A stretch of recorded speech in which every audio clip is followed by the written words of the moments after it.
தேனி மாவட்டத்தில் உள்ள ஊரணி, குளம், கண்மாய்களிலிருந்து களிமண் மற்றும் வண்டல் மண்ணை விவசாயிகள் கட்டணமின்றி எடுத்துக் கொள்ளலாம் என மாவட்ட ஆட்சியர் சஜீவநாத் தெரிவித்துள்ளார்.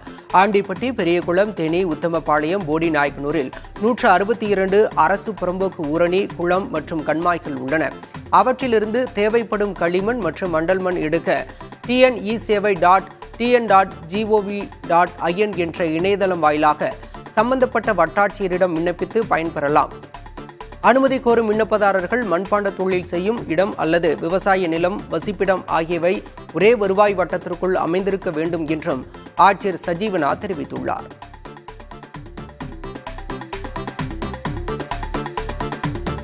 சிவகங்கையில் பானிபூரி கடைகளில் உணவு பாதுகாப்புத்துறை அதிகாரிகள் திடீர் சோதனை நடத்தினர். கலப்படமாகவும் உடலுக்கு தீங்கு விளைவிக்கும் விதமாகவும் பானிபூரிகள் தயார் செய்யப்பட்டு விற்பனை செய்யப்படுவதாக எழுந்த புகாரை அடுத்து உணவு பாதுகாப்புத்துறையினர் சோதனை நடத்தினர். இந்த சோதனையின் போது மசாலா பொருட்கள், எசன்ஸுகள், கலர் பவுடர்கள் உள்ளிட்ட உடலுக்கு தீங்கு விளைவிக்கும் கலப்பட பொருட்களும் 10 கிலோ அளவிலான பானிபூரிகளும் பறிமுதல் செய்யப்பட்டன. மேலும் கடைக்காரர்களுக்கு அபராதமும் விதிக்கப்பட்டது.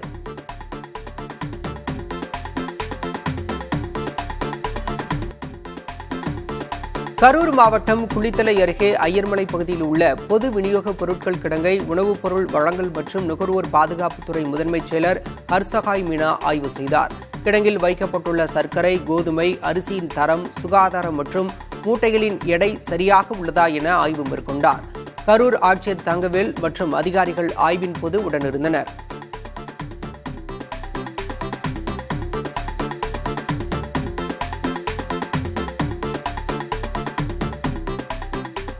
சிவகங்கை மாவட்டம் காரைக்குடியில் குழந்தைகள் மற்றும் மாணவர்களுக்கான விழிப்புணர்வு ஓவிய போட்டி நடைபெற்றது. இதில் ப்ரீகேஜி முதல் யூகேஜி வரையிலான குழந்தைகளுக்கு வண்ணம் தீட்டும் போட்டி நடைபெற்றது. மற்ற பிரிவைச் சேர்ந்த மாணவர்களுக்கு செல்போன் மோகத்தில் இருந்து எப்படி விடுபடுதல், ஆன்லைன் விளையாட்டுகளால் ஏற்படும் விபரீதங்கள், அவற்றில் இருந்து விடுபடுதல் உள்ளிட்டவை குறித்து விழிப்புணர்வு ஏற்படுத்தும் விதமாக ஓவிய போட்டி நடத்தப்பட்டது.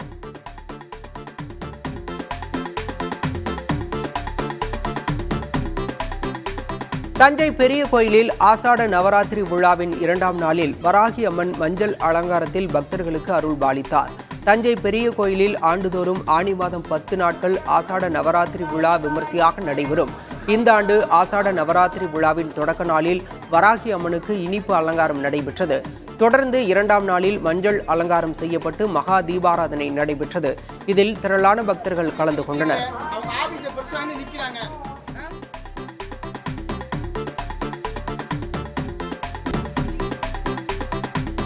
புதுக்கோட்டை மாவட்டம் ஆதனக்கோட்டை துணை மின் நிலையத்தில் தீ விபத்து ஏற்பட்டது. 110 கிலோ வாட் பவர் டிரான்ஸ்பார்மரில் மின்னழுத்தம் காரணமாக ஆயில் கசிவு ஏற்பட்டு தீப்பிடித்து கொழுந்துவிட்டு எரியத் தொடங்கியது. இதனால் துணை மின் நிலைய பகுதி புகை மண்டலமாக காட்சியளித்தது.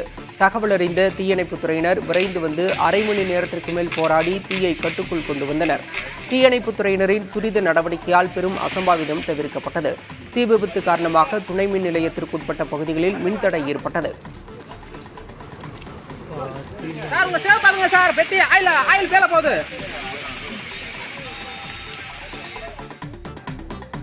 நீலகிரி மாவட்டம் கூடலூரில் ஊருக்குள் நுழைந்த காட்டு யானையை கும்கி யானைகள் உதவியோடு வனத்துறையினர் காட்டிற்குள் திருப்பி அனுப்பினர்.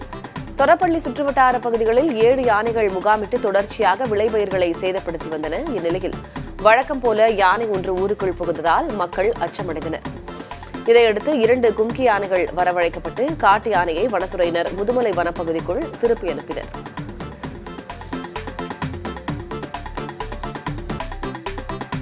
திண்டுக்கல் மாவட்டம் ஒட்டன்சத்திரத்திற்கு அருகே வீட்டில் பதுக்கி வைத்திருந்த 300 கிலோ குட்கா மற்றும் புகையிலை பொருட்களை அதிகாரிகள் பறிமுதல் செய்துள்ளனர். நாகனம்பட்டியில் தடை செய்யப்பட்ட புகையிலை பொருட்களை விற்பனை செய்வதாக வந்த தகவலின் அடிப்படையில் உணவு பாதுகாப்புத்துறை அதிகாரிகள் சோதனை செய்துள்ளனர். அப்போது ஹக்கீம் சேட் என்பவரது வீட்டில் குட்கா பதுக்கி வைத்து விற்பனை செய்வது தெரியவந்தது. இதையடுத்து அங்கிருந்த 300 கிலோ குட்கா பொருட்கள், கார் ஆகியவற்றை பறிமுதல் செய்து வீட்டிற்கு சீல் வைத்தனர். தப்பியோடிய ஹக்கீம் சேட்டை தேடி வருகின்றனர்.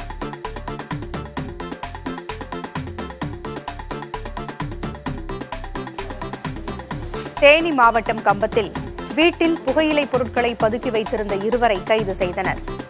கம்பம் வடக்கு காவல் நிலைய எல்லைக்கு உட்பட்ட பகுதியில் கண்ணன் என்பவரது வீட்டிலும், இதேபோல் கம்பம் தெற்கு பகுதியில் கண்ணன் என்ற வேறொரு நபரின் வீட்டிலும் புகையிலை பொருட்கள் பதுக்கி வைத்திருப்பதாக வந்த தகவலின்படி சோதனை செய்தனர். அப்போது அங்கு புகையிலை பொருட்கள், கூல்லிப், பாக்கு என மொத்தம் 115 கிலோ புகையிலை பொருட்களை பறிமுதல் செய்தனர். இதன் மதிப்பு சுமார் 2 லட்சத்திற்கு மேல் இருக்கக்கூடும் என்று காவலர்கள் தெரிவித்தனர்.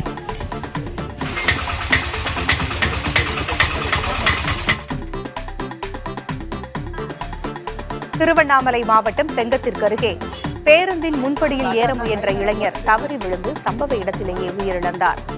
செங்கம் புதிய பேருந்து நிலையத்திலிருந்து போளூர் செல்லும் அரசு பேருந்தில் ஏற முயன்ற இளைஞர் முன் படிக்கட்டில் ஏற முயன்ற போது கால் தவறி கீழே விழுந்துள்ளார். அப்போது பேருந்தின் பின் சக்கரம் அவர் மீது ஏறி இறங்கியதில் நிகழ்விடத்திலேயே உயிரிழந்தார்.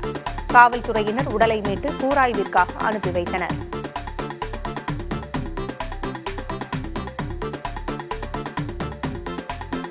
திருவள்ளூர் மாவட்டம் கன்னிகைப்பேர் பகுதியில் முறையான மருத்துவம் படிக்காமல் நோயாளிகளுக்கு சிகிச்சை அளித்த போலி மருத்துவரை காவல்துறையினர் கைது செய்தனர்.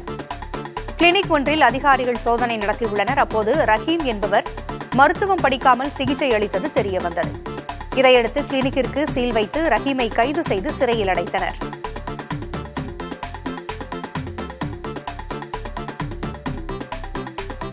விக்கிரவாண்டி இடைத்தேர்தலை முன்னிட்டு பனையபுரத்தில் வாக்கு எண்ணிக்கை மையத்தினை தயார் செய்யும் பணியில் ஊழியர்கள் தீவிரமாக ஈடுபட்டுள்ளனர். விக்கிரவாண்டி இடைத்தேர்தலுக்கான வாக்குப்பதிவு ஜூலை 10ஆம் தேதியும் வாக்கு எண்ணிக்கை ஜூலை 13ஆம் தேதியும் நடைபெறுகிறது. இடைத்தேர்தல் 276 வாக்குச்சாவடி மையங்களில் நடைபெறுகிறது.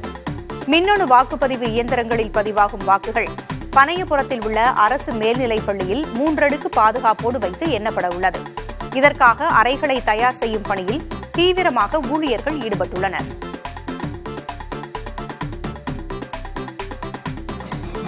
புகழ்பெற்ற திருவண்ணாமலை அண்ணாமலையார் கோவிலில் ஆனி பிரம்மோற்சவ திருவிழா கொடியேற்றத்துடன் வெகு விமர்சையாக தொடங்கியுள்ளது. அதிகாலையில் கோயில் நடை திறக்கப்பட்டு பஞ்சமூர்த்திகளுக்கு அபிஷேக அலங்காரங்கள் செய்யப்பட்டன. இதையடுத்து உற்சவமூர்த்தியான விநாயகர் மற்றும் அம்மனுக்கு சிறப்பு தீபாராதனை காட்டப்பட்டது. அதைத் தொடர்ந்து சிவாச்சாரியார்கள் வேத மந்திரங்கள் முழங்க 63 அடி கொடிமரத்தில் கொடியேற்றப்பட்டது. இதில் திரளான பக்தர்கள் கலந்து கொண்டு வழிபட்டனர்.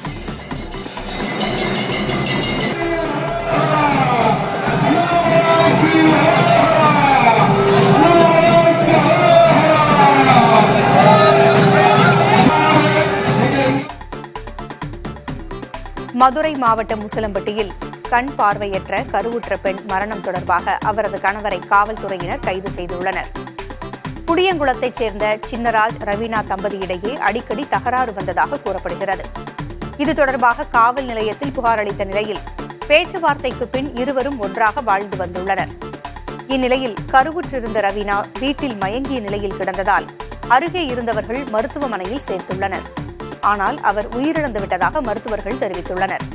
மகளின் இறப்பில் சந்தேகம் இருப்பதாக ரவீனாவின் தந்தை அளித்த புகாரின் அடிப்படையில் சின்னராஜை காவல்துறையினர் கைது செய்து விசாரித்து வருகின்றனர்.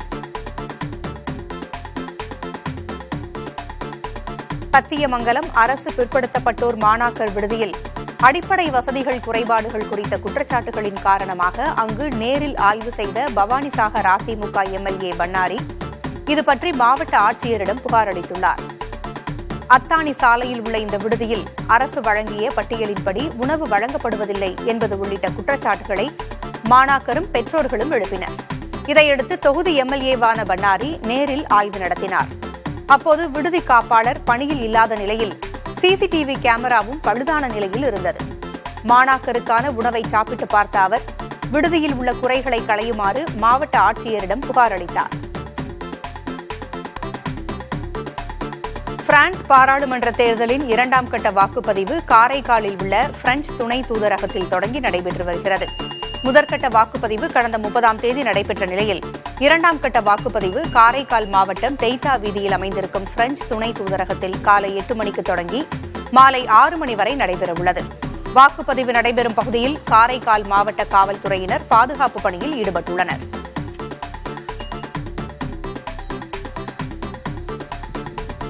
நீலகிரி மாவட்டம் உதகை மற்றும் அதன் சுற்றுவட்டார பகுதிகளில் சாகுபடி செய்யப்பட்டுள்ள மலைப்பூண்டை அறுவடை செய்யும் பணிகளில் விவசாயிகள் தீவிரமாக ஈடுபட்டுள்ளனர்.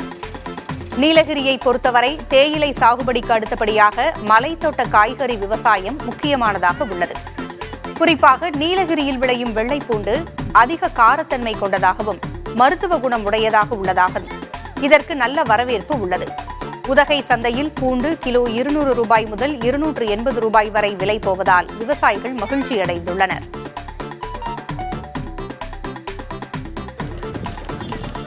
புதுக்கோட்டை மாவட்டம் மேல்மங்கலம் கிராமத்தில் ஹஜ் பெருநாளை ஒட்டி மாட்டு வண்டி மற்றும் குதிரை வண்டி பந்தயங்கள் நடைபெற்றன.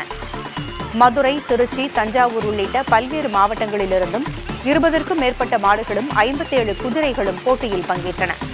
நிர்ணயிக்கப்பட்ட பந்தய இலக்கினை நோக்கி ஒன்றை ஒன்று முந்திச் சென்று ஓடிய வண்டிகளை பொதுமக்கள் உற்சாகத்துடன் கண்டுகளித்தனர்.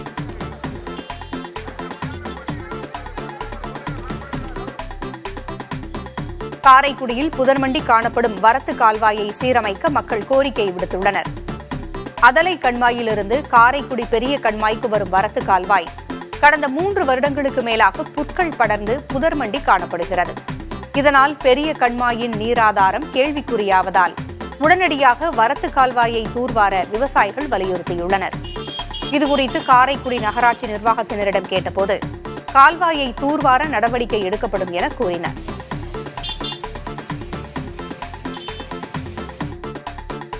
கோவை மாவட்டத்தில் காலை முதலே பல்வேறு பகுதிகளில் விட்டுவிட்டு மழை பெய்து வருகிறது. கோவையில் சில நாட்களாக சாரல் மழையுடன் குளிர்ச்சியான சூழல் நிலவி வருகிறது. அதிகாலையில் பனிமூட்டத்துடன் காணப்பட்ட நிலையில் திடீரென சாரல் மழை பெய்ய துவங்கியது. சுற்றுலா தலங்களுக்கு செல்வோர், வெளியூர்களுக்கு செல்லும் பொதுமக்கள் என பல்வேறு தரப்பினரும் குடைகளை பிடித்தபடியே சென்றனர். மாவட்டம் முழுவதும் சாரல் மழை பெய்து குளிர்ச்சியான சூழ்நிலை நிலவுகிறது.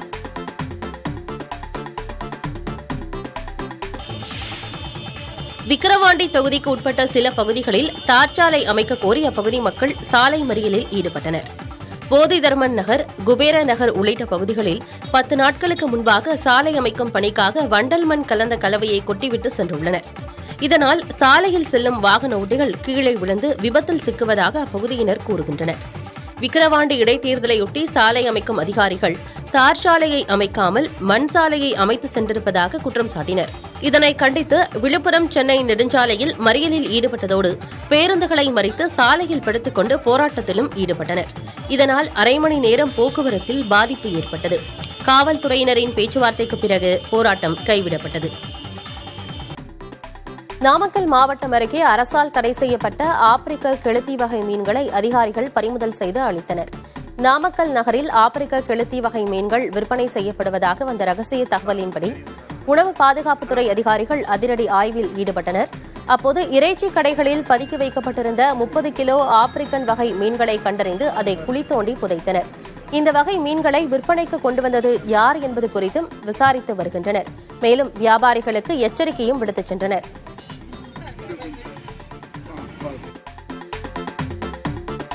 செங்கல்பட்டு மாவட்டம் மதுராந்தகம் அருகே உள்ள ஸ்ரீ மகாகாளீஸ்வரர் ஆலய மகா கும்பாபிஷேக விழா வெகு விமரிசையாக நடைபெற்றது. கும்பாபிஷேக விழாவை முன்னிட்டு மகா தீப ஆராதனை நடைபெற்றது. இதனைத் தொடர்ந்து யாகசாலையிலிருந்து பூஜைகள் செய்யப்பட்ட புனித நீரானது விமான கோபுர கலசத்திற்கு எடுத்துச் செல்லப்பட்டு சிவாச்சாரியர்கள் புனித நீரை ஊற்றினர். ஆயிரக்கணக்கான பக்தர்கள் கலந்து கொண்டு சுவாமி தரிசனம் செய்தனர்.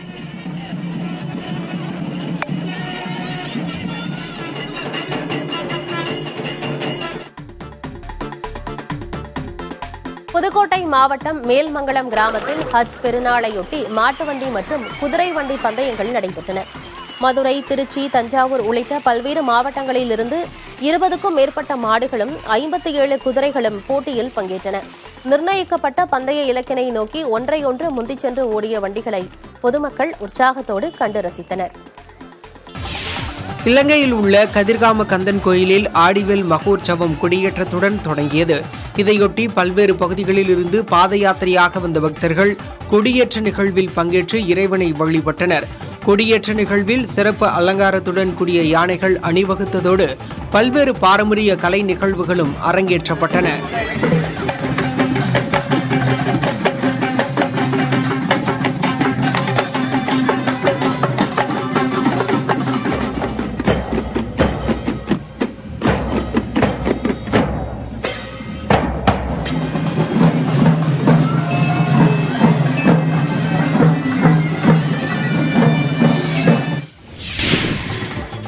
பழனி அருகே உள்ள கணக்கன்பட்டி ரயில் நிலையத்தை மீண்டும் பயன்பாட்டிற்கு கொண்டுவர வேண்டும் என்று அப்பகுதி மக்கள் கோரிக்கை விடுத்துள்ளனர்.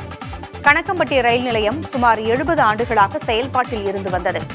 இந்நிலையில் கடந்த 2012ஆம் ஆண்டு பழனி திண்டுக்கல் இடையிலான ரயில் பாதை அகல ரயில் பாதையாக மாற்றப்பட்டு மின்மயமாக்கப்பட்ட போது இந்த ரயில் நிலையம் மூடப்பட்டது. தற்போது கணக்கன்பட்டியில் உள்ள மூட்டை சுவாமிகளின் ஜீவ சமாதிக்கு ஆயிரக்கணக்கான மக்கள் நாள்தோறும் வந்து செல்கின்றனர். மேலும் ஆயக்குடி பகுதியிலிருந்து விளையும் பொருட்கள் நாள்தோறும் பல்வேறு மாவட்டங்களுக்கு கொண்டு செல்லப்படுகின்றன. இதை கருத்தில் கொண்டு கணக்கன்பட்டி ரயில் நிலையத்தை புதுப்பித்து மீண்டும் ரயில்கள் இங்கு நின்று செல்ல ஏற்பாடு செய்ய வேண்டும் என பொதுமக்களும் விவசாயிகளும் கோரிக்கை விடுத்துள்ளனர்.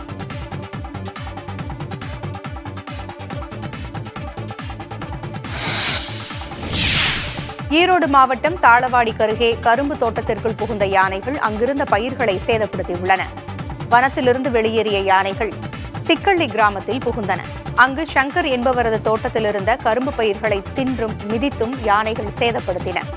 வனத்துறையினர் சுமார் 5 மணி நேர போராட்டத்திற்கு பிறகு யானைகளை வனப்பகுதிக்குள் திருப்பி அனுப்பினர்.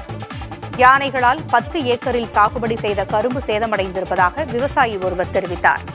இதனால் சேதமடைந்த பயிர்களுக்கு உடனடியாக நிவாரணம் வழங்க வேண்டும் என்ற கோரிக்கை விடுத்துள்ளார். WWE மல்யுத்த போட்டிகளிலிருந்து ஓய்வு பெறுவதாக ஜான் சீனா அறிவித்துள்ளார். 16 முறை WWE சாம்பியன் பட்டம் வென்று உலகம் முழுவதும் ஏராளமான ரசிகர்களை பெற்றவர்தான் ஜான் சீனா. இவரின் பெயரை கேட்டாலே 90s கிட்ஸ் மனங்களில் உற்சாகம் பெருக்கெடுக்கும். ஜான் சீனா களத்திற்குள் என்ட்ரி கொடுக்கும் ஸ்டைல் மிகவும் பிரபலம். தனது தனித்துவமான திறமையால் எதிராளியை துவம்சம் செய்யும் இவர் பிக் ஷோ, மார்க் ஹென்றி உள்ளிட்ட வீரர்களை தனது தோளில் தூக்கி மேடையில் வீசுவதை பார்த்து கைத்தட்டாத ரசிகர்கள் இருக்கவே முடியாது. இந்நிலையில் கனடா நாட்டில் நடைபெற்ற போட்டியில் திடீரென தோன்றிய ஜான் சீனா தனது ஓய்வு அறிவிப்பை வெளியிட்டுள்ளார்.